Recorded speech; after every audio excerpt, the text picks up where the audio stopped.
Hi, my name is Trevor Brown. I hope most of you figured that bit out already.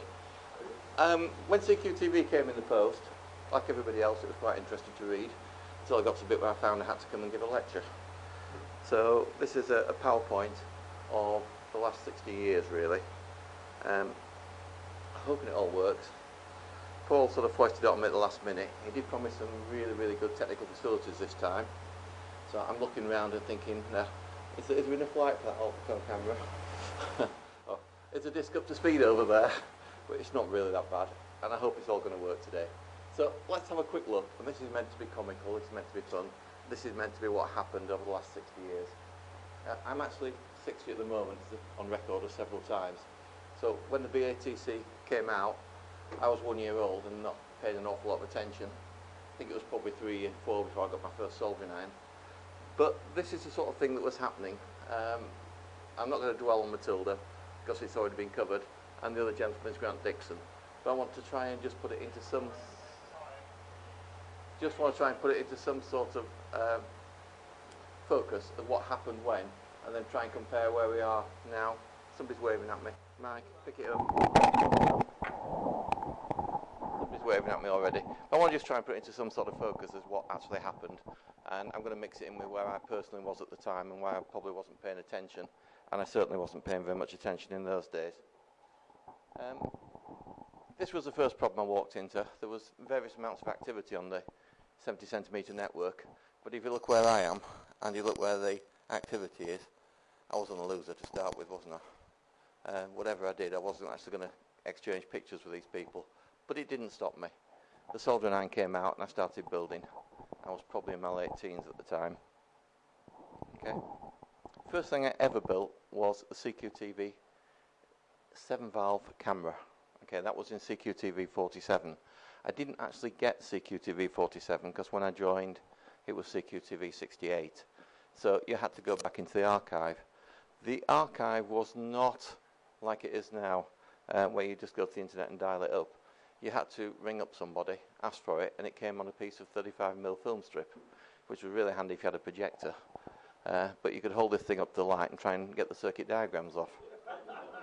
So it was a little bit of a handicap. I didn't have a projector, didn't have much at all at the time. So I remember somebody somewhere transcribing this film to paper for me so I could actually follow the circuit diagrams. And I struggled with that camera for probably about 2 years in my life. I think the problem was the scan coils. I think there were the different impedance to the recommended ones, so it didn't get the right waveforms. It did actually respond to light. You could turn the lights on in the room and the screen got brighter. You could turn them out and it got darker. But I never actually got a focused object on it. So after 2 years of struggling with that one, I took a big step forward. I gave up and bought a Pylinx camera. Now, you'll laugh at this. I was in my teens. I was, just sort of school age. That sort of thing was about £30, £20 at the time. It was a very, very expensive buy. And when you look at that and you think, wow, that's a CCTV camera. It's not the sort of thing you see on the shopping centres nowadays, is it? I did actually get the picture off Brian Summers' website, but I do remember the camera. Mine didn't look like that by any means. It was a slightly tattier version. And I struggled with it. I don't know if anybody else struggled with Pylinx. But the first thing happened was Tom Mitchell came up with a wonderful idea. He came up with an SPG on a printed circuit board, first ever BATC printed circuit board. It was quite a challenge to put that together because you walked into a problem. He's laughing at me at the moment.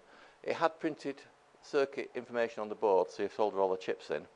But it also had a wiring loom that went to it. Now, this wasn't 4 wires, 5 wires, 6 wires. This was probably 250 cables that you had to add to the printed circuit board to get it to work. It worked, Tom. I got it running, got that far. The problem you walk into then is that there's no way you can make the Pylinx talk to the SPG. It's not a broadcast camera. It hasn't got sockets like Genlock or anything else. And I've struggled. I've had that line oscillator into more bits than I've ever seen. I think the printed circuit board grew about 4 pieces of Veriboard, at least bigger than the camera, but it never actually synchronized. Because what I wanted to do was take a leaf out of John Lawrence's book and be able to mix to my camera. And John Lawrence came up in Circuit Notebook 11 with a little mixer. And that was my ultimate game at that point, just to have my mixer on the screen and be able to fade to black. I wasn't a very ambitious person. But if I could get that, I would have felt I'd achieved something. I did actually build that, and I think John's got one here today, but it was quadrant gears that you had to, Carno gears you had to buy and you had to drill out.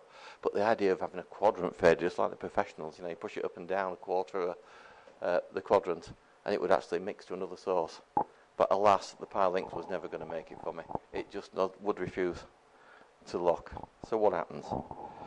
Well, things moved on a little bit. In 1972, I suddenly got a posh job.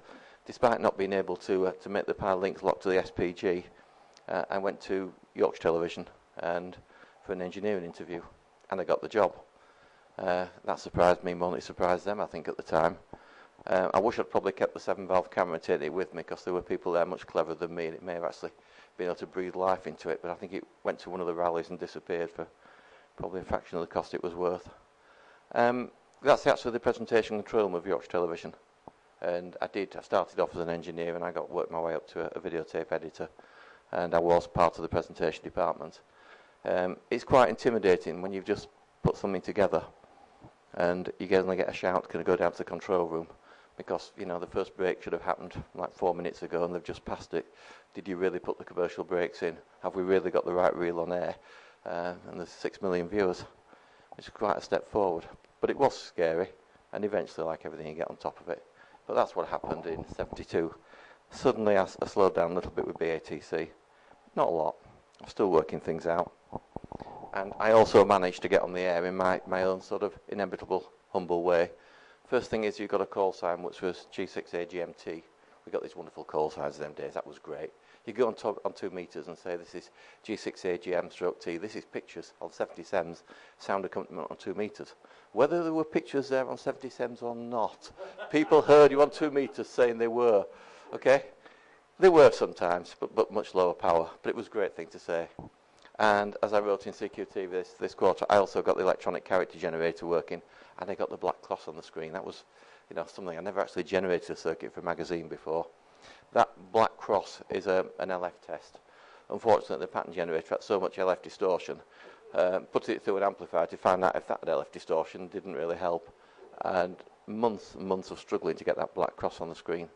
But as I said in the magazine, we had a very clever engineer, John Ryan, who actually I think is the chairman of Macrovision now. And whenever he had a problem, he queued up at his desk at lunchtime. Okay, it was a fairly big queue. I got to my position at the end, and I think he redesigned it something like 6 minutes, 7 minutes. Oh, that comes out, this goes in, that's wrong, that's a blah, blah, blah, blah, blah.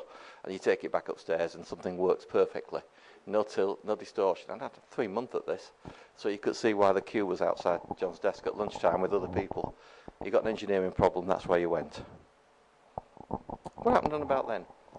We went through the BATC, not through Yorkshire Television, to interview Stephen Burkle, who was a man that had been receiving the pictures from the ATS-6 satellite over India. You weren't supposed to receive it in England, you were supposed to receive it in India. But Stephen Burkle had hit all the news, and we just bought, the whole crew that I worked with had just bought a camcorder. I think it was Betamax, say it quietly. And we took it down, we got this bright idea, let's go down and interview Stephen Burkle and make a tape out of it. Tape is on the streamer, so you can actually watch it. But the bit you're looking at there, which I just didn't appreciate at the time, you go talk to this guy, that's the LMB. He actually built a homemade LMB on Veraboard and Lord knows what. And you think, has anybody ever built an LMB? He did, and then that sat into the middle of a dish, which he went and cranked around with bike chains and Lord knows what in the garden, and that's how he got the pictures off the ATS-6 satellite.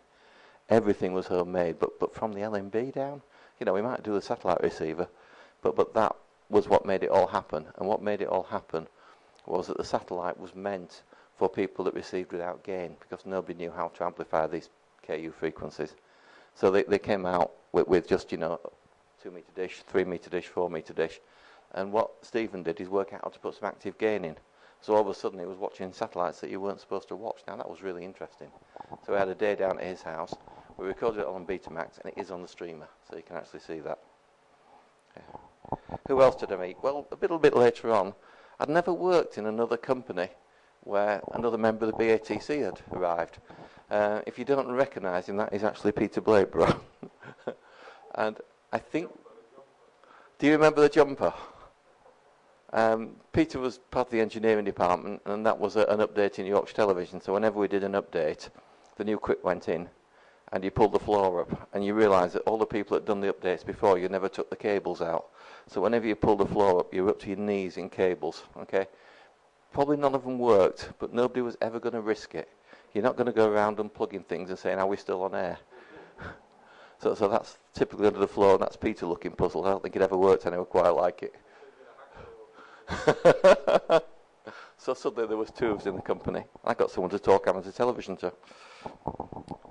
The thing that Peter talked all the time was FM. We were just talking about 24 centimetres, and Peter spoke nothing but FM. He brought FM transmitters in, FM receivers in.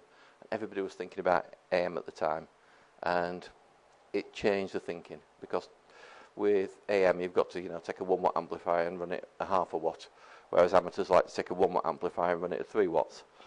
And particularly with FM, where all the PAs were very expensive. So Peter came up with all sorts of FM things, and we talked about it every lunchtime with FM, and that was my first FM transmission. How did we go from there? Well, we came up with the idea of building a repeater. Wow, other people had done it. But it needed technology I'd never done before. It needed a microprocessor. It got to generate Morse code and things like that. It's a bit hard to do with analog technology. So that was the first ever microprocessor, and that took me 2 years to get running. There's a Z80 there, there's an EEPROM there, and then there's a video switch and a tone decoder on the end, just so that know when video's working. So if you look at the rat's nest on the end, that's about halfway through development. And it took me 2 years to learn how to write the computer code for it. I'd just never ever done anything like that, but Yorkshire Tele sent me on a week's course for computer code. I don't know why they sent me on the course, but it was really useful because we got ET running. I don't think we ever did any computer code for the company. But sometimes, these training courses drop into place and nice things drop out of them. Okay? When you put a repeater together, unfortunately, you've got the logic working, a little light on the desk that goes on and off with the video and puts tone out. But you need all the other bits, those RF bits. And one of the local aerial people built the aerial for us. Took a lot of talking, a lot of pressure, but he built that, and that was the transmit aerial, I think, wasn't it? The receiver was on top. So the receiver aerial was an Alfred slot, and the transmit aerial was there. So it was in my garden, and my son would hold it up and we could take photographs of it. But somehow, you've got to get it up Emily Moor. Okay? This is what Emily Moor looks like. It's 1,200 feet above sea level, a concrete tower. You access it by going to the lift at the bottom. Okay? Inside that lift is a very large electric motor that you switch on, and it then works a screw thread, and you go up in the air if you're lucky.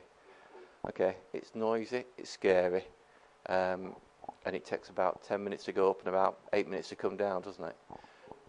And we have both been in it when it stopped halfway. When it stops halfway, you pick the phone up and help. I don't know how anybody's going to fix you because we're in the lift and we're halfway up. The last time it stopped, we rattled all the doors and it started again. I think we both signed a sigh of relief when we got to the ground. When you got to the top, there's a room that runs all around the outside. You can probably just see it on the far photograph. But that's the actual room that we're in. And Peter and I carried that 19-inch rack up there, put it into place, and GB3ET is one of the modules, probably about the bottom three. We were very posh. We had a waveform monitor there so you could go up and see what was happening. But there were various other things that were up there before we started. There was a microwave beacon, there was some packet radio. So they were sort of all spread all over the floor. So we were posh. We put a rack in, and then we bolted everybody's kit into the rack, try and make it look professional. And that's what happened with GB3ET. Various people came back to us, I think on day one, saying you've got the paperwork wrong. After they give the license, you've got 1,200 feet above ground, not 1,200 feet above sea level. He said, no, we haven't got it wrong. We are 1,200 feet above ground. And it worked pretty well. Height really does make things happen. So we probably had the highest repeater in the country. And we certainly had a very, about 5 years it ran altogether, until the IBA decided they wanted some rent. Because, the money word, it always kills everything, doesn't it? So they passed the hat round, and it was several £1,000s, so it disappeared. But we had it running for about 5 years.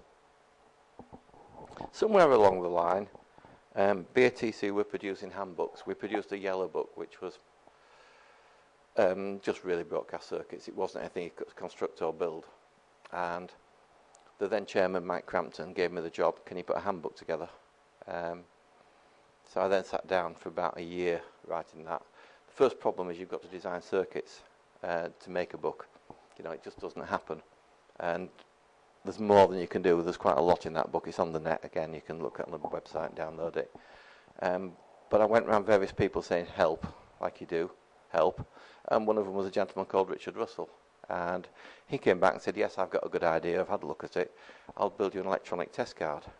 You know, and I thought, wow, this guy's overstretching himself, isn't he? You know, sorry, you're going to go away and you're going to design me a circuit diagram, an electronic test card. And I said, what makes you think you can do that? And he said, well, the one at the BBC is radiating at the moment. I built and it seems to be all right. So I'll go quiet for a bit. Obviously need humble here, but he did actually come up with that 3 printed circuit board electronic test card, which was rather, it was at the time, it was incredible. He still does test cards, they're just smaller, and you can look at his site. I think it's G4BAU. If you Google G4BAU, you'll find all the things that he makes. But the book went with character generators, mixers, everything. But what was modern about it was that we had a printed circuit board for everything, because I came up with this idea that if you had more than 5 chips, you come to the end of a piece of error board. So everything that had more than 5 chips on it needed a printed circuit board. And we sold lots and lots of printed circuit boards to go with that. Sales were a bit slow originally, but then I came up with a bright idea, let's go to Dayton. So we took a whole box of these books as hand luggage. I think it was about 15 kilos on the aeroplane or whatever, so that gave me, you know, 2 shirts, pair of socks, and the rest of them were handbooks. You can buy what you want in America, can't you? The trouble is you can't bring the books back because you know, unless you throw the clothes away. So we went off. That's Andrew Emerson on the right, and I can't even remember. Sorry, which way you look at it? You're right. I can't even remember who the chap was on the left, but that's one of the American cars, and that's me holding the current CQ TV in front of the car that's got the ham TV registration. There were some flash people, weren't there? And a nice car as well. Spent about 3 days in the Ramada Hotel, and it was a really, really nice place. It's on my list to do, but that was 1988. It's on my list of something I want to do again, whether it'll happen or not. Suddenly, I must have done a good job on the handbook because the chairman decided I was going to take over from him. I was a bit slow at the time. I didn't know what was involved. But if anybody remembers, the other chap is Mike Crampton. He was G8DLX, and that was 22 years ago. I've been doing this job nearly a quarter of a century, and I'm looking for somebody younger in the room to take over from me, and feeling a bit disappointed at the moment. See me afterwards. The first thing we actually produced was CQTV 143, which was the dreadful little A5 paper, black and white, cardboard. I think most of the meat was in the cover and a few pages inside. And the first task was how to get this out and get it working. Not easy. What you need is a lot of help from some really clever people, okay? And the one in the middle is Ian Pawson, who eventually did take over editing CQTV, and he doesn't normally look like that. But he's got this thing about most of the caption contests are pictures of me in silly poses, because what Ian does is he goes around all these events with a camera taking photographs of me, and he's laughing at me now. If any of them come out and I look half intelligent, they go in his waste bin. So anything where you've caught me with a puzzled expression on my face or whatever appears as a caption contest in CQTV. So today I was going to get my own back. That's the one I found of him. The other one's Mike Wooding and Peter Delaney. Okay. 1990. Well, we're moving on, aren't we? And we wanted to put together something for pushing ones and noughts around. There wasn't an internet.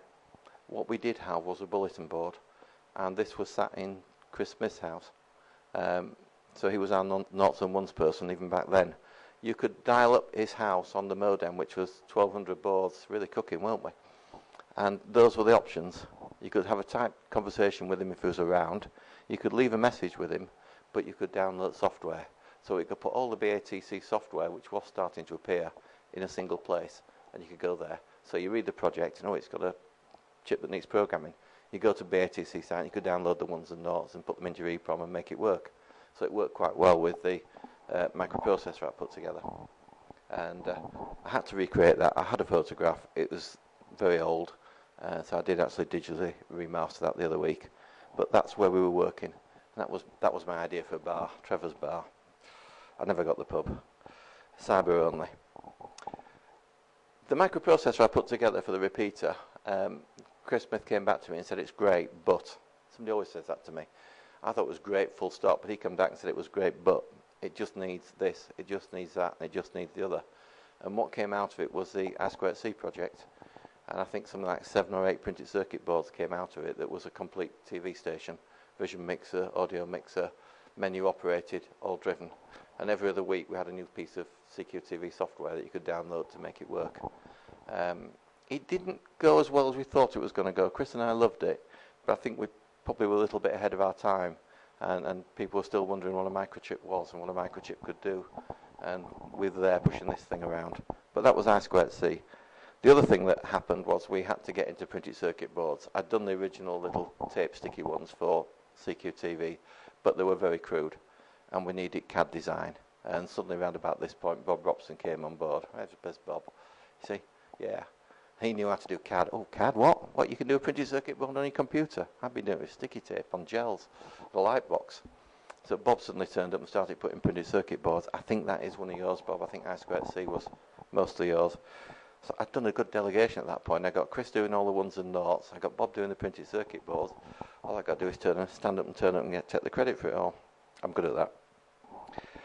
Yorkshire Television came to an end for me, and I started my own TV production company, which is taking up a lot of time. Suddenly I can't cope with earning a living and trying to keep all the things going at CQTV, so I got a little bit of a lapse. That was the first production desk. My company's called Video Vault. It's one of the logos on the streamer, so you can always find me if you want a video making. And that is our son again. So you can see the time scale, can't you? He's matured a little bit. He was taking an interest in girls, come down the garden and see our studio. And he wasn't holding aerials anymore, but you know, children do go down that road, don't they? Kit was very old. I mean, that's the kit we were running. So you got C-format machines, U-matic machines, and a linear editor. Nobody's ever seen linear editing, but you type away at that keyboard, and those machines whirl around like mad, and somehow a video pops out the other end.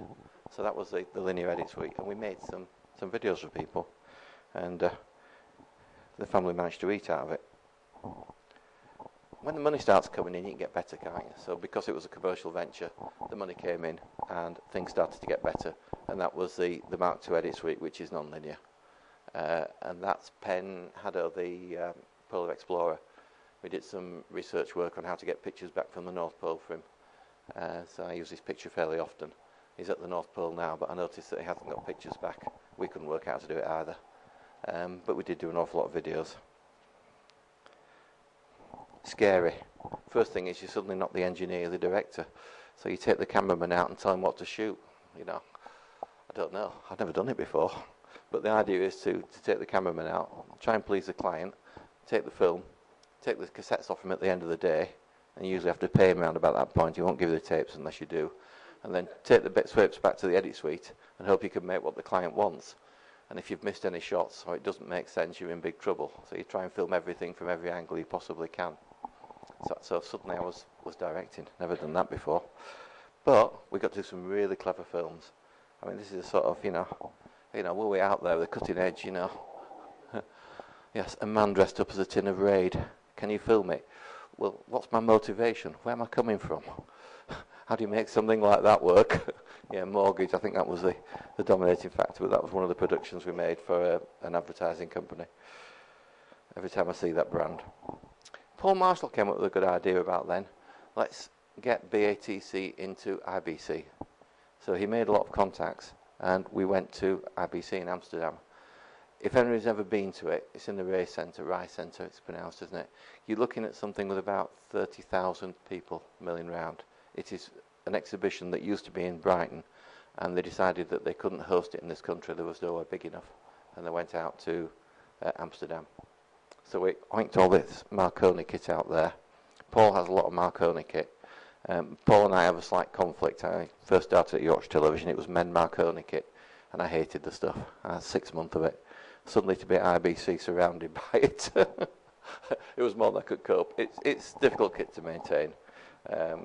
And we've got mixed views on it. So I was looking slightly depressed at the time. But he came up with a better idea next year. Let's go back again. Let's take a TR-70 with us. If you've never seen one, that machine weighs 3/4 of a ton. Okay, it's got a 2-inch tape on it.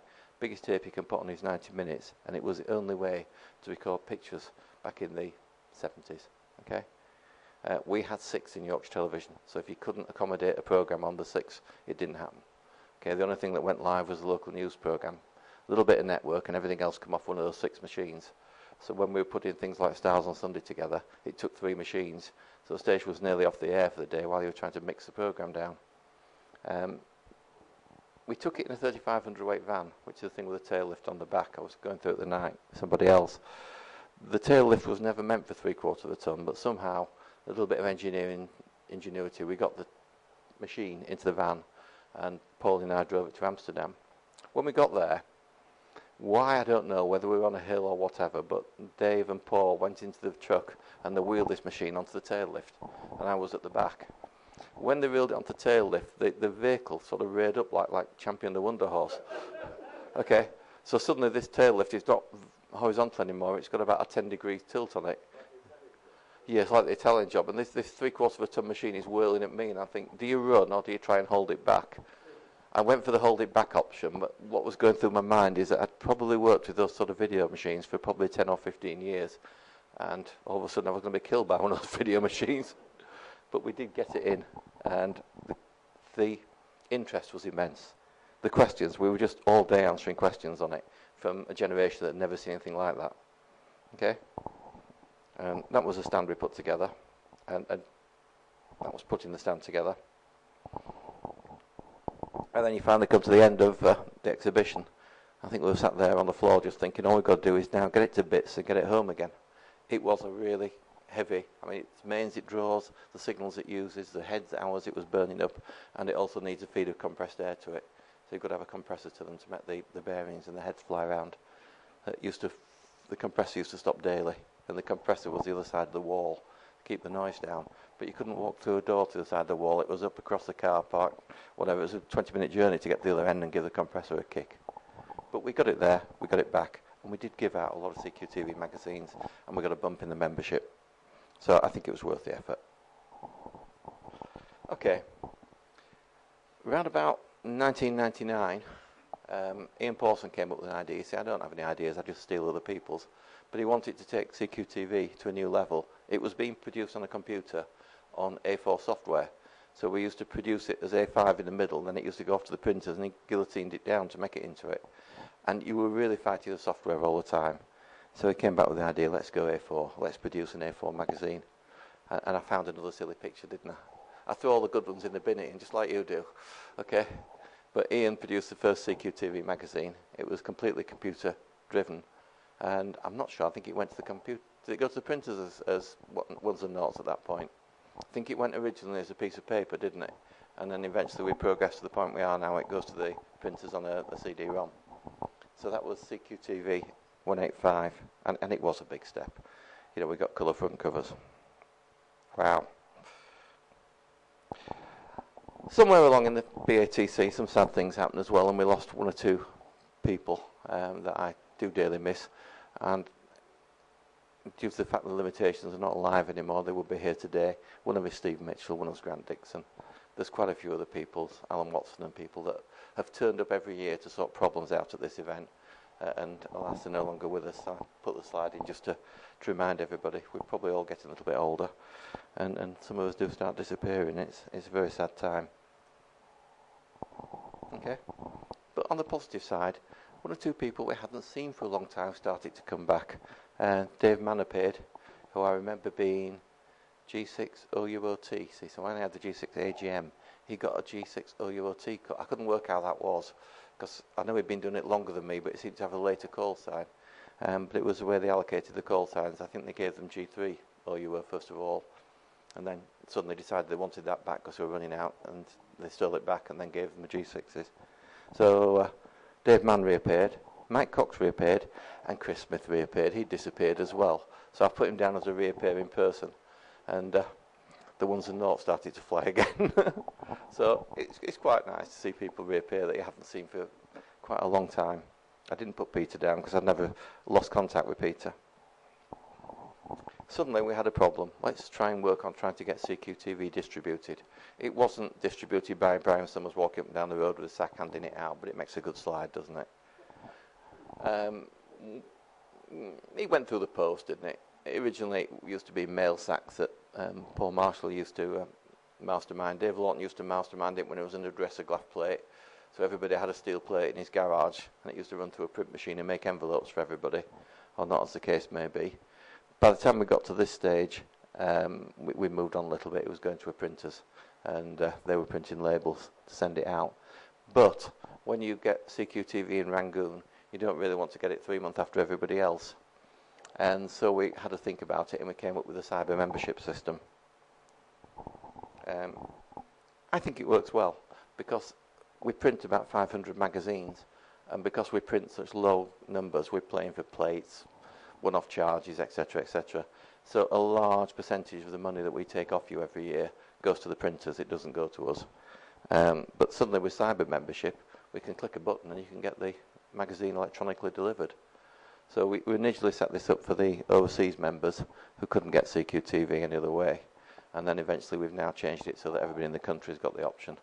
So suddenly a £15 purchase becomes a £4 purchase.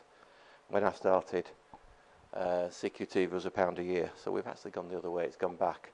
And the nice thing about a cyber copy is you all get it at the same time, and it's in colour for everybody. So I'm quite keen on that, and it's green, isn't it? It's green. So cyber membership is working, and it's attracting members. What happened to that? Well, last things in BATC, we had the rallies. I tried to find a picture of the one that my wife and I put together, which was Crick Post House.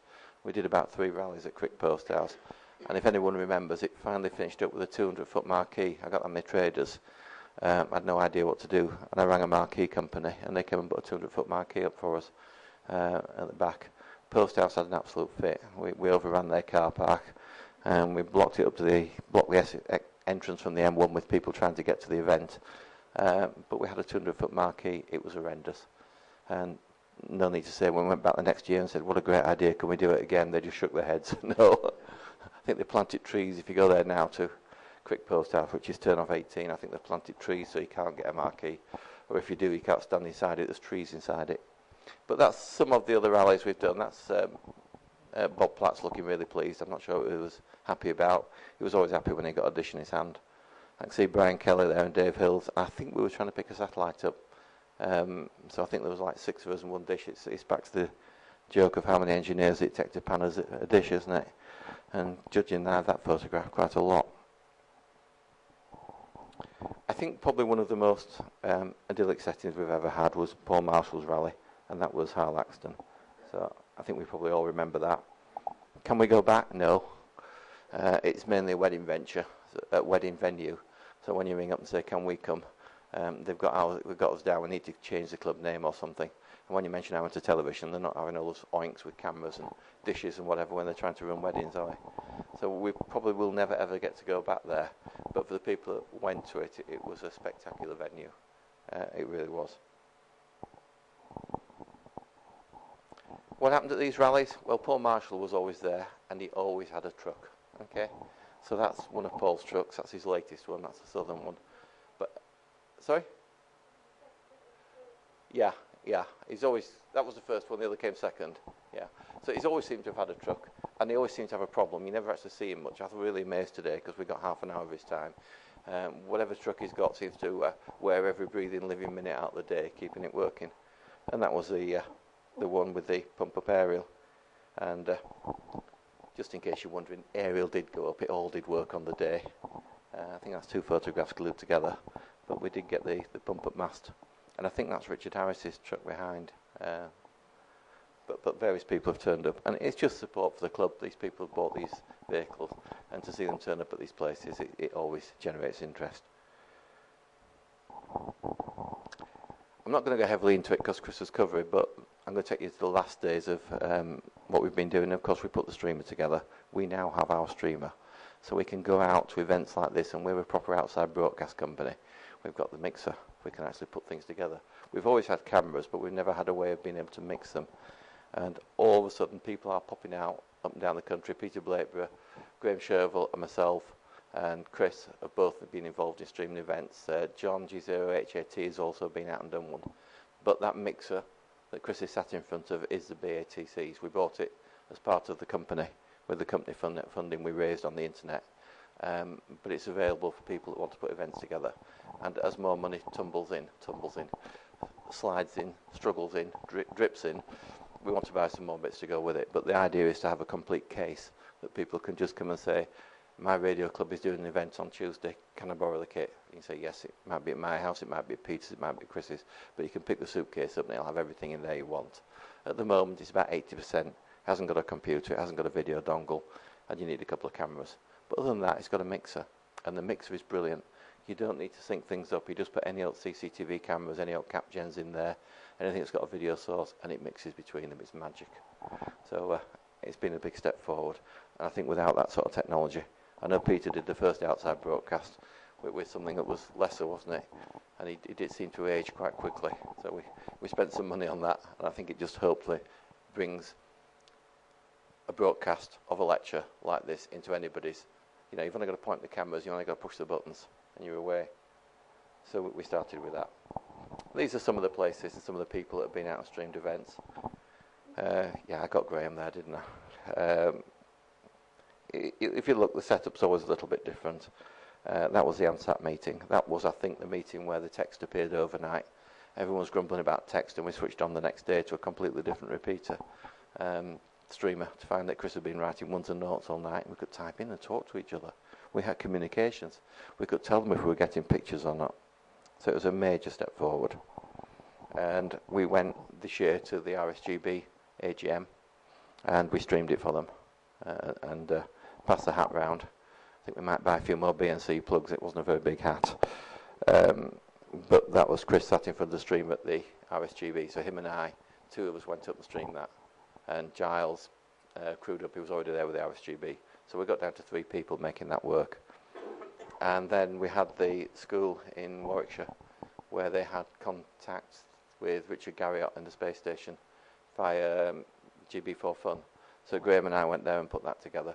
So we streamed that on the internet as well, and that was really good. And Richard Garriott's coming back, isn't he? So all these little 7, 8, 9-year-olds managed to get and speak to the man in space. He was paid £15 million for going on holiday. And one of the requests to him was, could he take a photograph of the school and can he bring it back? And apparently he's coming back next month to bring the photograph back. So some really nice people you meet on the way, isn't there? That really brings us up to about where we are now, or I think we are now. And Paul Marshall's brief was, can you tell us what's going to happen in the next 60 years? Well, I can tell you a few things, Paul. One of the things, I won't be running the club for all of them. I just hadn't planned on that. I mean, commitment, yes, but there has to be a limit somewhere. But what is happening? Well, all sorts are happening. As of last week, we put the RSGB news onto Streamer. We had to write a whole lot of software, or I say we, and I look at Chris as I say it, because it wasn't we, it was Chris. But one of the problems was when you downloaded a program, it was FTP to Chris, and then he used to move numbers and notes around, change permissions, and it finally ended up on the Streamer, which was quite nice and secure. We could all look at it before it went on the air. But it wasn't going to work with the RSGB news because you didn't want to see it two Sundays on. So now there is a login, and you can anyone of us can download a file. It must be in the correct format, and that's an FLV file.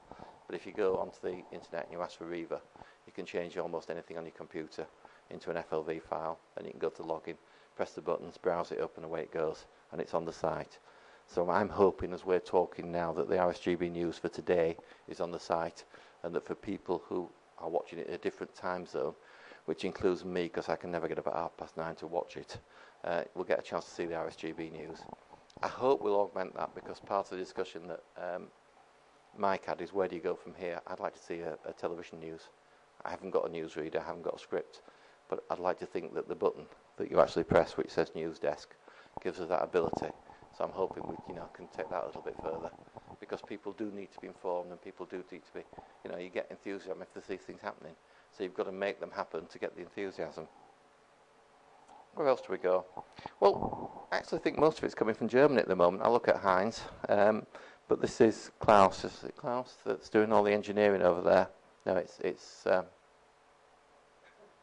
come to me in a second, at the university that's doing all the engineering at the moment, and all these wonderful boxes keep coming out, so we're getting a little bit of a free ride at UE, isn't it?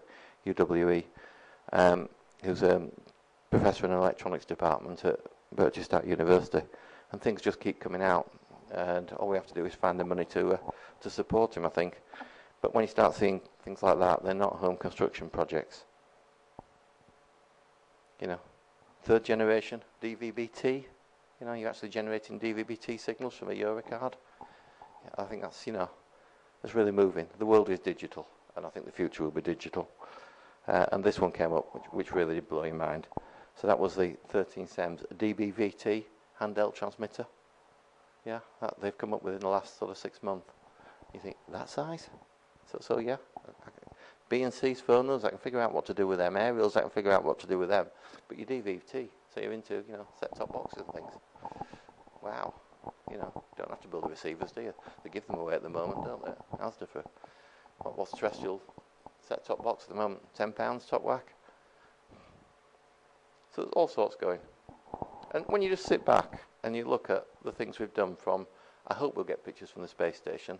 We have a gentleman called Brain at the moment, Charles Brain, who is working very hard trying to work out how to get pictures from the space station down, or ATV pictures down, given the problems that Graham mentioned earlier about, you know, limitations on power, limitations on almost everything. But he's working really hard at it. And you look at things like the transceiver that's just come out, sorry, the transmitter that's come out of Germany, that's DVB-T, and you sort of contrast it with Mr. Partridge, and you contrast it with Matilda. We've come a long way in 60 years, haven't we? I don't know how you actually visualise where we're going to go in the next 60 years from there. My son went to an electronics exhibition the other day, and he came back with this little dongle. I had it at the party last night. If anyone wants to come and have a look at it. And I said, come on, what have you bought? I always ask him what he spent money on. And he said, it's a camcorder. Okay, so that is a camcorder. I said, yeah, it's got sound on it. Oh yeah, it's got sound. It's sound activated. If you want, you can just plug it in. Well, where's the battery? I always ask that because I got visualised somebody turned it with a battery as big as that cake. And he said, no, it's inside. You plug the USB in the bottom, it charges up. Okay, so I can, okay. So how? What does it record onto? Put my glasses on at this time. What do you record onto? You know, there's no face. No, you press the little memory card at the side.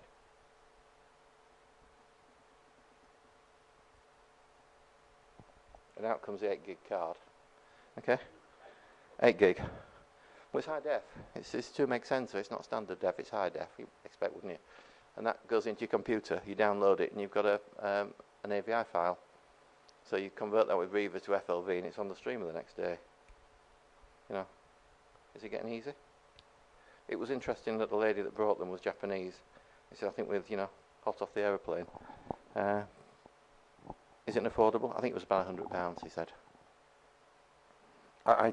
Both myself and Chris have got an interest in scuba diving, so we're thinking about how to put that in an underwater housing and go film all these wrecks underwater. Because an underwater housing for a camera is about £1,000, and then you want the camera on top. Whereas this would probably drop into a torch, and there is underwater torches for about £20. So it could have a lot of uses, but that's the technology at the moment. And when you look at the cameras we've got around us, that actually 2 of them don't even record, and most of them are standard def, and you think, no, that's high def, that's audio. The recording media's inside, and the battery's inside as well. So it's self-contained. It comes with a little headband, so you can wear it on your head when you're riding your bike or whatever. But do I have to pose for that? I take my glasses off first. Thank you very much. So that is probably technology at the moment from camcorders, and I do think it knocks socks off what I've seen at the moment. I've actually seen the pictures from it as well, and they are stunning. I think it's the word that comes to mind. So, to the next 60 years, I'm sorry it won't be me at the helm,